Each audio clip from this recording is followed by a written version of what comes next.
I'm Mara, just a regular person who used to work as an economist until life threw me a curveball. 5 years ago, everything changed when I met Tom at a party hosted by my best friend, Lisa. It was a typical Friday night, and Lisa had been on my case about meeting someone new. "You gotta get out more, Mara. You can't just work and sit at home all the time," she had chided me on the phone. I finally gave in, thinking it would shut her up for a while. The party was in full swing when I arrived, a little nervous, clutching a bottle of wine like a lifeline. Lisa greeted me at the door with her usual big smile and even bigger glass of wine.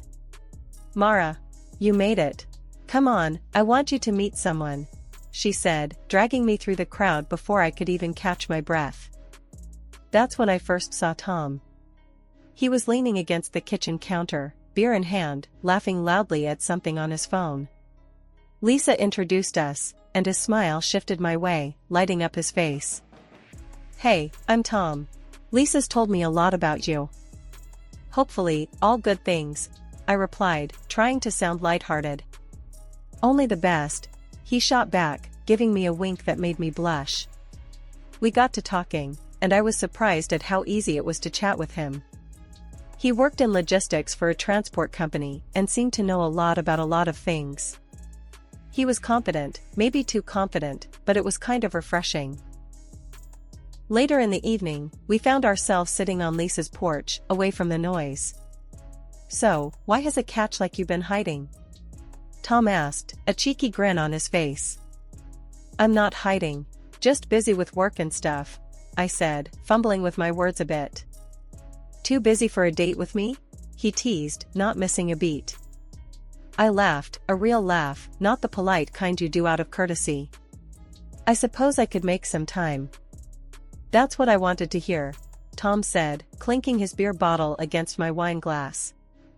As the party wound down, Tom offered to drive me home. I hesitated at first, but Lisa gave me a look that said, "Go for it, girl." So, I did. We talked the whole way, and by the time he dropped me off, he had snagged my number and a promise for a dinner date the next week. My mom was thrilled when I told her about Tom. "Oh, Mara, finally. He sounds wonderful. When can I meet him?" she gushed over the phone. "Slow down, Mom. It's just been a few dates," I reminded her, but I couldn't hide my smile. Her excitement was infectious. The day Tom proposed, 6 months later, was simple, yet perfect. We were at my favorite park, the one where we'd had our third date. He got down on one knee right by the lake, and I didn't hesitate. "Yes," I said, tears of joy streaming down my face. Mom came to the wedding, beaming with pride. "I can't wait for the grandkids," she whispered during the reception, already planning ahead. I just laughed and hugged her, hoping that part of the dream would come true too. Settling into married life was easy at first. We moved into the house I inherited from my dad. It was more than just a building, it was filled with memories of my childhood and the dreams I had of making it a home for my own family. I quit my job and became a housewife. The money my dad left me was enough for a comfortable existence. Tom and I spent weekends fixing the place up. He joked about my obsession with antique furniture, but he loved the results.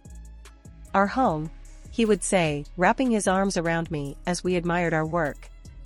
"It was supposed to be our forever home." That's how it all started, anyway. I thought I had everything figured out, but life, as always, had other plans.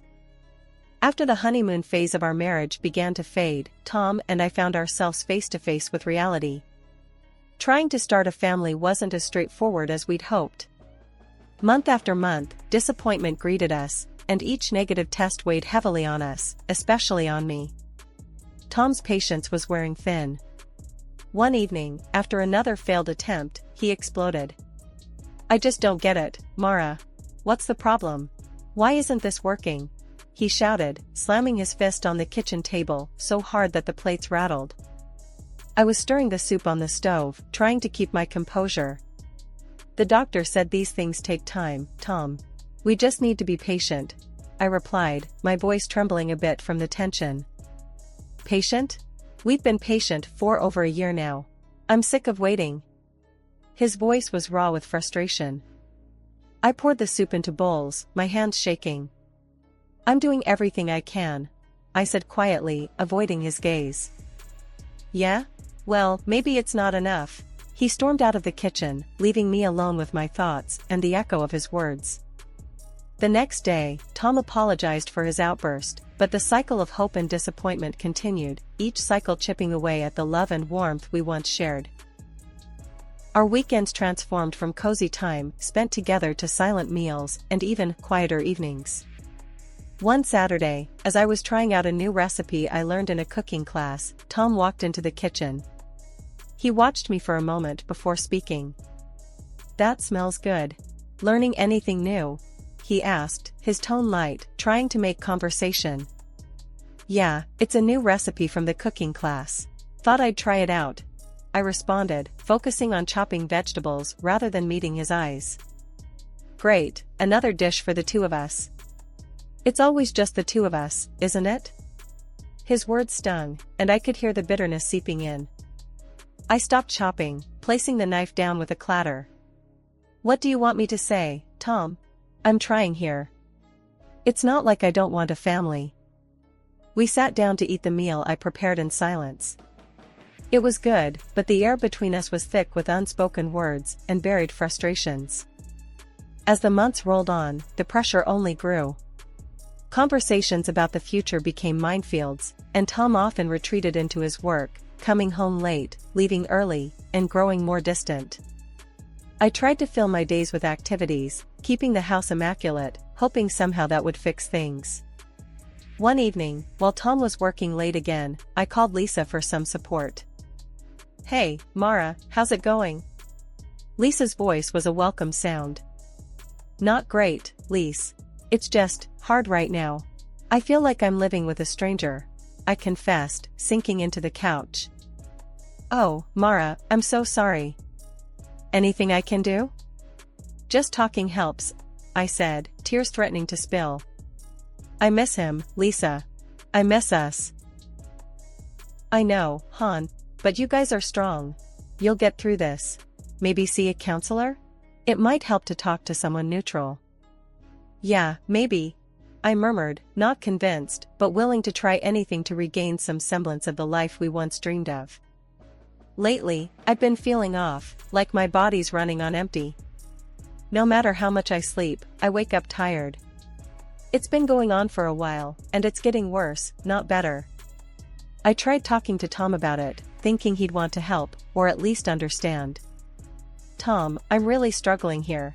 I don't know what's wrong with me. I'm always exhausted," I told him one evening, hoping for some compassion, or maybe just a bit of concern. He barely looked up from his phone. "You're probably just being lazy. You need to get up and do something, stop pretending." That stung. Pretending? As if I'd choose to feel like this. His words cut deep, and I decided right then to stop talking about it. What was the point if he just got mad? As the days dragged on, I did less around the house.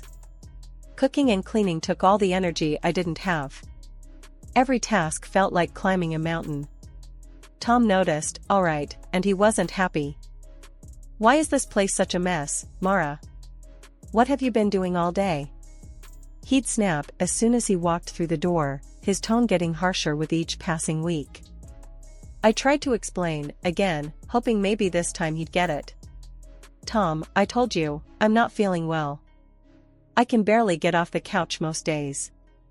"Great, just what I need, a sick wife. Maybe I'd be better off alone." He threw his hands up, frustration written all over his face. Talks of divorce started slipping into our arguments, and they were getting more frequent. He was also staying out a lot, coming home late from work, or sometimes not at all on the weekends. He said he was caught up at the office, but the clues were adding up to something else.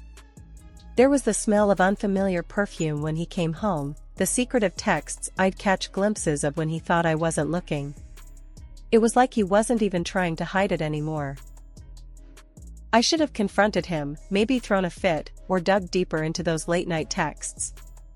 But I was too worn out, too beaten down.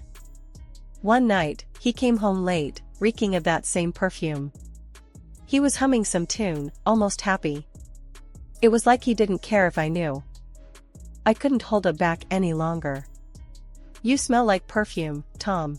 Where have you been?" My voice was weak, but I needed to know.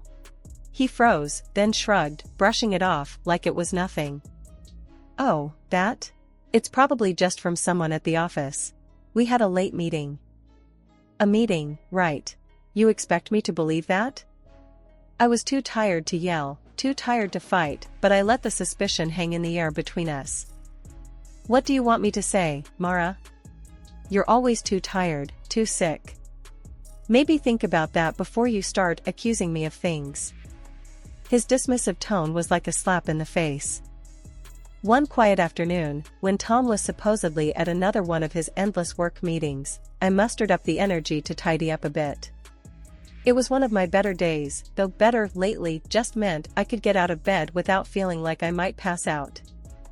I decided to start with Tom's stuff, thinking maybe I'd clear out some old clothes for donation.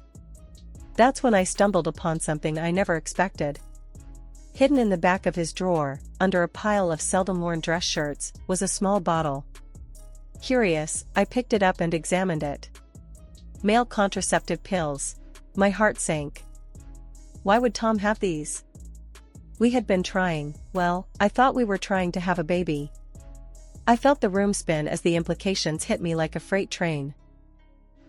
I sat down hard on the edge of the bed, the bottle still in my hand. By the time Tom came home, I had worked myself into quite a state, alternating between tears and fury. He walked in, cheerful as can be, until he saw my face. "What's wrong, Mara? You look like you've seen a ghost." I threw the bottle at him.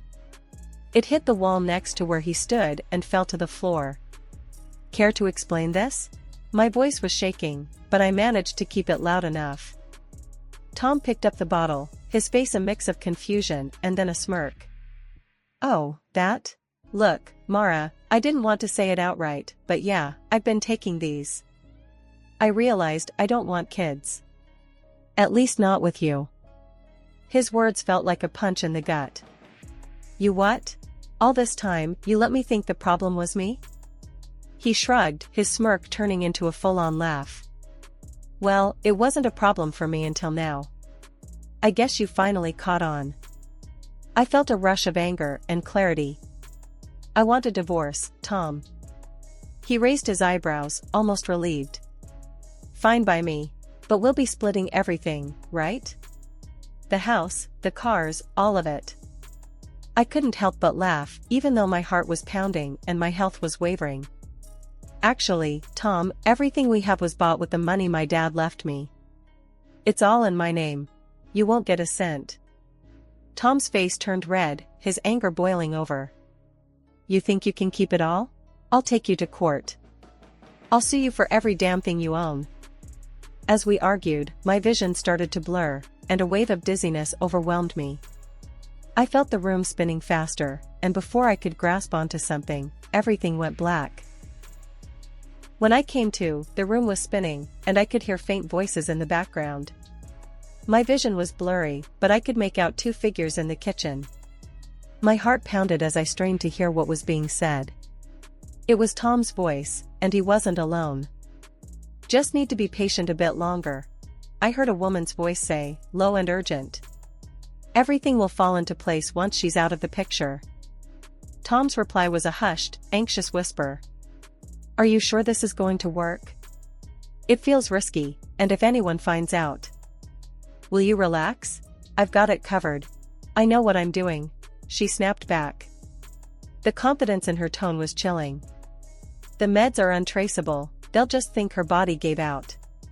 Kidney failure, maybe." I felt a cold sweat break out across my forehead. My hands trembled as I gripped the arm of the sofa, trying to process the betrayal. Was Tom really planning something so sinister? To think he'd go this far. I gathered all the strength I could muster and managed to crawl a bit closer, hiding behind the doorframe. "Listen to me, Tom. We're in this together now. You said you wanted a way out, right? This is it. No messy divorce, no losing half your stuff. Just wait till she's gone. the woman coaxed. My breath hitched, and I stifled a gasp. The betrayal cut deeper with each word. I needed to see who was with him. Carefully, peering around the corner, I caught a glimpse of the woman. Dark hair, confident posture. Could it be someone from his work? Their conversation was cut short as they heard a noise, the cat knocking something over in another room. They quickly lowered their voices further, and I couldn't make out the words anymore. Realizing the danger of my situation, I knew I had to act weak. I crawled back to where I had previously lain, positioning myself as if I had lost consciousness again. From my feigned position, I heard their conversation end with a soft murmur of agreement, followed by the sound of a kiss, a sound that made my stomach churn. Footsteps approached, and then grew fainter as I heard the front door open and close quietly. Tom was sending her away. Moments later, he came back to where I was unconscious. He muttered under his breath as he picked me up. "Always something with you, isn't it? Just can't handle things like a normal person." His arms felt cold and his grip was firm as he carried me upstairs, to our bedroom.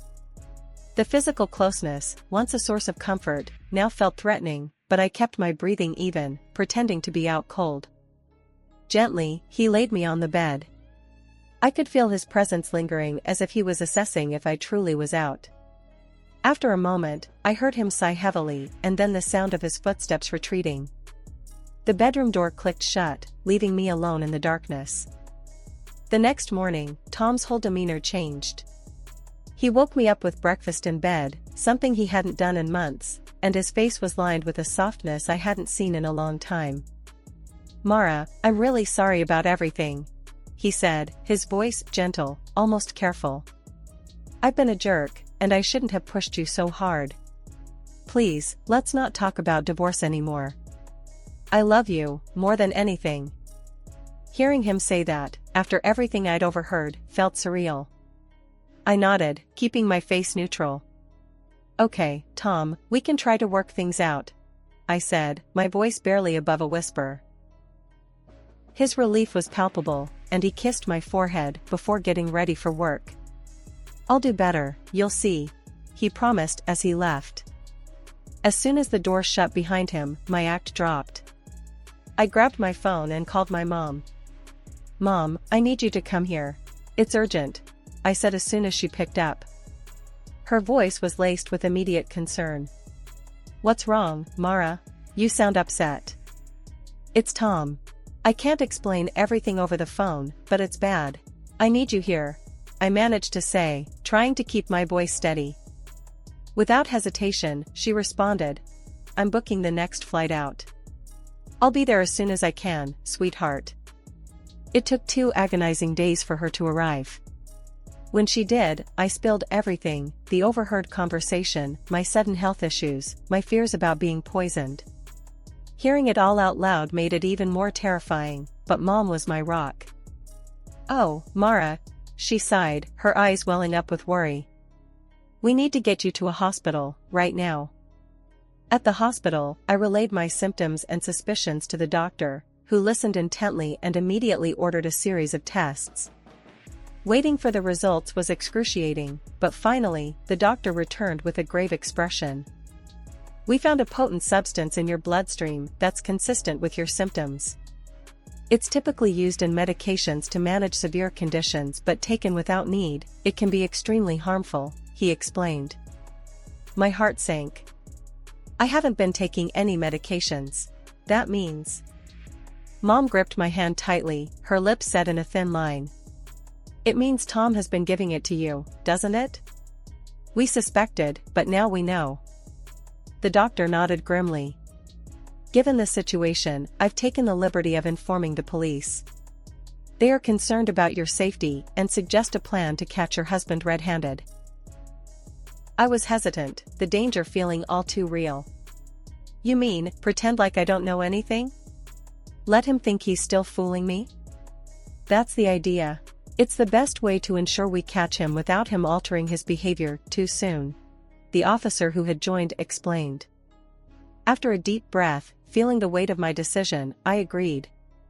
"Okay, let's do it." If it'll stop him and protect anyone else from being hurt by him, I'll do what's necessary. The next day was like a scene from a twisted drama. Tom came by the hospital with a bag of my personal belongings and a thermos of green tea, my favorite, or so he claimed. He had this look on his face, all caring and concerned, but I saw right through it. "Brought you some tea, love. I know how much you like it when it's freshly brewed," he said, placing the thermos on the small hospital table with a soft clink. "Thanks, just leave it on the table. I'll have some in a bit," I replied, keeping my voice steady. Tom frowned, pushing the thermos closer to me. "Come on, Mara, have some now.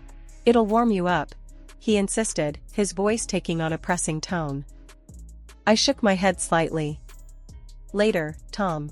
I'm really not up for it right now." Just then, the door to my room swung open, and 2 police officers stepped in. Tom startled, his hand twitching towards the thermos. In a swift move that betrayed his nervousness, he tried to tip it over, to spill its contents on the floor. "Don't move," one of the officers commanded, rushing over to stop him. They grabbed the thermos, securing it, while the other officer grabbed Tom's arms, pulling them behind his back. "You are being detained on suspicion of attempting to harm your wife," the officer holding Tom announced as they cuffed him. Tom's face went white, his eyes darting around the room in panic. "This is a misunderstanding," he stammered. "I was just bringing her some tea." The officers weren't buying it. They led him out of the room, his protests fading as they moved down the hallway. I sat there, a mix of relief and disbelief washing over me. The police had acted just in time, part of their plan to catch Tom in the act, based on the evidence and my testimony. Later, at the police station, I learned more. Tom had been interrogated, and it all came out. He had been plotting with his mistress, a nurse with knowledge of medicines, to poison me slowly. They wanted it to look like natural causes, like kidney failure, so they could take everything I owned. It's clear now. His intentions were lethal. "You're lucky, Mara. It's good you came to us when you did," the detective told me, his face grim. Tom and his mistress were charged, their plans laid bare in court for all to see. I attended every hearing, bolstered by my family and friends' support. Watching him face the consequences, I felt a strong sense of vindication. The jury didn't take long to deliver their verdict, guilty on all counts. After the trial, reporters swarmed outside, eager for a statement. Justice was served, I told them, my voice firmer than I felt. And now, I'm ready to move forward. After the dust settled from the trial and Tom and his mistress were locked away, I didn't just sit back. I was still reeling from all the damage they had done, not just to my life, but to my health. I decided to take further action and filed a lawsuit against both of them for the physical and emotional harm they caused. It was a tough process, dragging all those details out in court again, but it was worth it. The court ruled in my favor, ordering them to pay me compensation for all the suffering they inflicted. It felt like a final stamp of justice, acknowledgement of everything I had been through. Mom had been my rock throughout this ordeal. When the house finally sold, she was right there, packing boxes with me. "You did the right thing, selling it," she said as we taped up another box of kitchen stuff. "I know, Mom. I just couldn't stay there, not with all those memories," I replied, wiping a smear of dust off my cheek. "Now, you've got a clean slate, Mara. You can start building something new, something better," she encouraged, her voice strong and sure. That's exactly what I intended to do. I moved back in with Mom for a while. Living with her brought a sense of peace and stability back into my life that I hadn't realized I'd missed so much. Soon enough, I started looking for a job. I wanted something that felt meaningful, where I could make a difference.